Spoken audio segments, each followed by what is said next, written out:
Suara Hati. Renungan hari ini, Minggu, 17 Agustus 2025.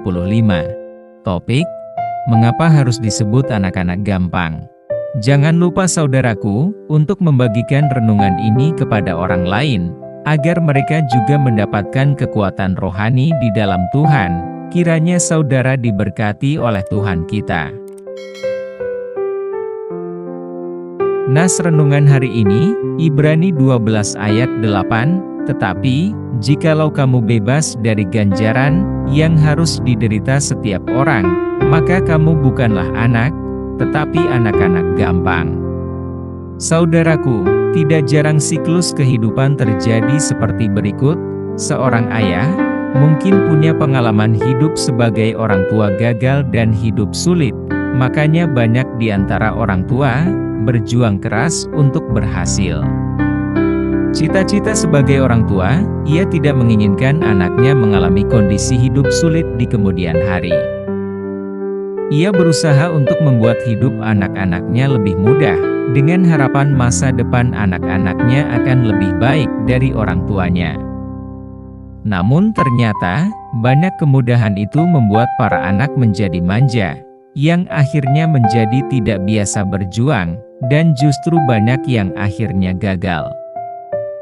Tuhan pun bagaikan orang tua yang mendidik, mengingatkan, dan bahkan menghajar dan menyesah orang yang dikasihinya, dan dianggapnya sebagai anak.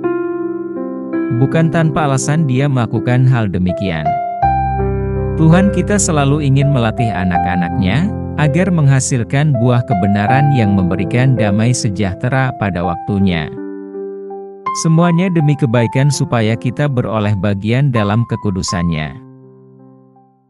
Kita sebagai anak-anaknya tidak boleh menganggap ringan didikan, atau mengabaikan, atau menggerutu, karena didikan dan latihan dari Tuhan.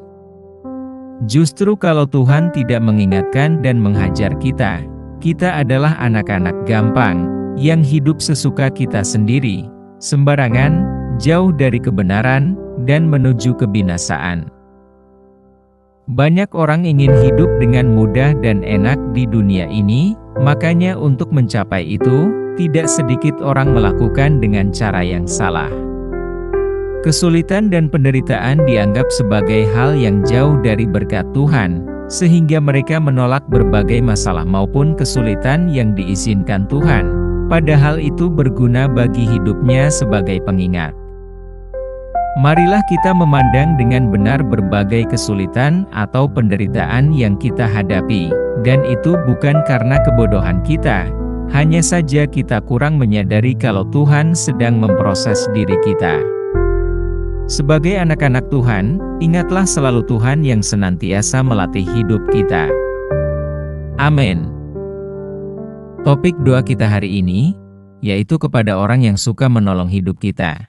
Selamat hari Minggu saudaraku, Tuhan Yesus memberkati kita.